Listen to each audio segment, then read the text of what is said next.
Today's reading begins in the book of Nehemiah, chapter 12, starting in verse 27. At the dedication of the wall of Jerusalem, they sought the Levites out of all their places to bring them to Jerusalem to keep the dedication with gladness, both with giving thanks and with singing, with cymbals, stringed instruments, and with harps. The sons of the singers gathered themselves together, both out of the plain around Jerusalem and from the villages of the Netophathites, also from Beth Gilgal and out of the fields of Geba and Asmaveth, for the singers had built themselves villages around Jerusalem. The priests and the Levites purified themselves, and they purified the people, the gates, and the wall. Then I brought the princes of Judah up on the wall, and appointed 2 great companies who gave thanks and went in procession. One went on the right hand on the wall towards the dung gate, and after them went Hoshea, with half of the princes of Judah, and Azariah, Ezra, and Meshullam, Judah, Benjamin, Shemaiah, Jeremiah, and some of the priests' sons with trumpets, Zechariah the son of Jonathan, the son of Shemaiah, the son of Mattaniah, the son of Micaiah, the son of Zaccur, the son of Asaph, and his brothers, Shemaiah, Azarel, Milalai, Gilalai, Mai, Nethanel, Judah, and Hanani, with the musical instruments of David the man of God, and Ezra the scribe was before them. By the spring gate, and straight before them, they went up by the stairs of David's city, at the ascent of the wall, above David's house, even to the water gate eastward. The other company of those who gave thanks went to meet them, and I after them, with the half of the people on the wall above the tower of the furnaces, even to the wide wall, and above the gate of Ephraim, and by the old gate, and by the fish gate, the tower of Hananel, and the tower of Hamiah, even to the sheep gate, and they stood still in the gate of the guard. So the 2 companies of those who gave thanks in God's house stood, and I and the half of the rulers with me, and the priests, Eliakim, Maaseiah, Miniamin, Micaiah, Elionai, Zechariah, and Hananiah, with trumpets, and Maaseiah, Shemaiah, Eleazar, Uzi, Jehohanan, Malchijah, Elam, and Azer. The singers sang loud, with Jezrahiah their overseer. They offered great sacrifices that day, and rejoiced, for God had made them rejoice with great joy. And the women and the children also rejoiced, so that the joy of Jerusalem was heard, even far away. On that day men were appointed over the rooms for the treasures, for the wave offerings, for the firstfruits, and for the tithes, to gather into them, according to the fields of the cities, the portions appointed by the law for the priests and Levites. For Judah rejoiced for the priests and for the Levites who served. They performed the duty of their God and the duty of the purification, and so did the singers and the gatekeepers, according to the commandment of David and of Solomon his son. For in the days of David and Asaph of old there was a chief of the singers, and songs of praise and thanksgiving to God. All Israel in the days of Zerubbabel and in the days of Nehemiah gave the portions of the singers and the gatekeepers, as every day required, and they set apart that which was for the Levites, and the Levites set apart that which was for the sons of Aaron. On that day they read in the book of Moses in the hearing of the people, and it was found written in it that an Ammonite and a Moabite should not enter into the assembly of God forever, because they didn't meet the children of Israel with bread and with water, but hired Balaam against them to curse them. However, our God turned the curse into a blessing. It came to pass, when they heard the law, that they separated all the mixed multitude from Israel. Now before this, Eliashib the priest, who was appointed over the rooms of the house of our God, being allied to Tobiah, had prepared for him a great room, where before they laid the meal offerings, the frankincense, the vessels and the tithes of the grain, the new wine and the oil, which were given by commandment to the Levites, the singers, and the gatekeepers, and the wave offerings for the priests.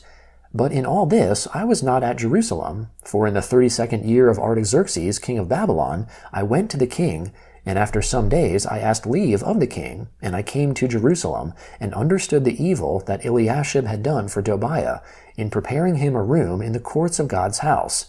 It grieved me severely. Therefore I threw all Tobiah's household stuff out of the room. Then I commanded, and they cleansed the rooms. I brought into them the vessels of God's house, with the meal offerings and the frankincense again. I perceived that the portions of the Levites had not been given them, so that the Levites and the singers who did the work had each fled to his field. Then I contended with the rulers and said, "Why is God's house forsaken?" I gathered them together and set them in their place. Then all Judah brought the tithe of the grain, the new wine, and the oil to the treasuries. I made treasurers over the treasuries, Shelemiah the priest, and Zadok the scribe, and of the Levites Pedaiah, and next to them was Hanan the son of Zaccur, the son of Mattaniah, for they were counted faithful, and their business was to distribute to their brothers. Remember me, my God, concerning this, and don't wipe out my good deeds that I have done for the house of my God, and for its observances. In those days I saw some men treading new winepresses on the Sabbath in Judah, bringing in sheaves, and loading donkeys with wine, grapes, figs, and all kinds of burdens which they brought into Jerusalem on the Sabbath day, and I testified against them in the day in which they sold food. Some men of Tyre also lived there, who brought in fish and all kinds of wares, and sold on the Sabbath to the children of Judah and in Jerusalem. Then I contended with the nobles of Judah, and said to them, "What evil thing is this that you do, and profane the Sabbath day? Didn't your fathers do this, and didn't our God bring all this evil on us and on this city? Yet you bring more wrath on Israel by profaning the Sabbath." It came to pass that when the gates of Jerusalem began to be dark before the Sabbath, I commanded that the doors should be shut, and commanded that they should not be opened until after the Sabbath. I set some of my servants over the gates, so that no burden should be brought in on the Sabbath day. So the merchants and sellers of all kinds of wares camped outside of Jerusalem once or twice. Then I testified against them, and said to them, "Why do you stay around the wall? If you do so again, I will lay hands on you." From that time on they didn't come on the Sabbath. I commanded the Levites that they should purify themselves, and that they should come and keep the gates, to sanctify the Sabbath day. Remember me for this also, my God, and spare me according to the greatness of your loving kindness. In those days I also saw the Jews who had married women of Ashdod, of Ammon, and of Moab, and their children spoke half in the speech of Ashdod, and could not speak in the Jews' language, but according to the language of each people. I contended with them, cursed them, struck certain of them, plucked off their hair, and made them swear by God, "You shall not give your daughters to their sons, nor take their daughters for your sons, or for yourselves." Didn't Solomon king of Israel sin by these things? Yet amongst many nations there was no king like him, and he was loved by his God, and God made him king over all Israel. Nevertheless, foreign women caused even him to sin. Shall we then listen to you to do all this great evil, to trespass against our God in marrying foreign women? One of the sons of Joiada, the son of Eliashib the high priest, was son-in-law to Sanballat the Horonite. Therefore I chased him from me. Remember them, my God, because they have defiled the priesthood and the covenant of the priesthood and of the Levites. Thus I cleansed them from all foreigners and appointed duties for the priests and for the Levites, every one in his work, and for the wood offering at appointed times, and for the first fruits. Remember me, my God, for good. The first letter of Paul to the Corinthians, chapter 11, beginning in verse 1. Be imitators of me, even as I also am of Christ. Now I praise you, brothers, that you remember me in all things, and hold firm the traditions, even as I deliver them to you. But I would have you know that the head of every man is Christ, and the head of the woman is man, and the head of Christ is God. Every man praying or prophesying, having his head covered, dishonors his head, but every woman praying or prophesying with her head uncovered dishonors her head. For it is one and the same thing as if she were shaved. But if a woman is not covered, let her hair also be cut off. But if it is shameful for a woman to have her hair cut off or be shaved, let her be covered. For a man indeed ought not to have his head covered, because he is the image and glory of God, but the woman is the glory of the man. For man is not from woman, but woman from man. For man wasn't created for the woman, but woman for the man. For this cause the woman ought to have authority over her own head, because of the angels. Nevertheless, neither is the woman independent of the man, nor the man independent of the woman in the Lord. For as woman came from man, so a man also comes through a woman, but all things are from God. Judge for yourselves, is it appropriate that a woman pray to God unveiled? Doesn't even nature itself teach you that if a man has long hair, it is a dishonor to him? But if a woman has long hair, it is a glory to her, for her hair is given to her for a covering. But if any man seems to be contentious, we have no such custom, neither do God's assemblies. Psalm 35, beginning in verse 1. Contend, Lord, with those who contend with me. Fight against those who fight against me. Take hold of shield and buckler, and stand up for my help.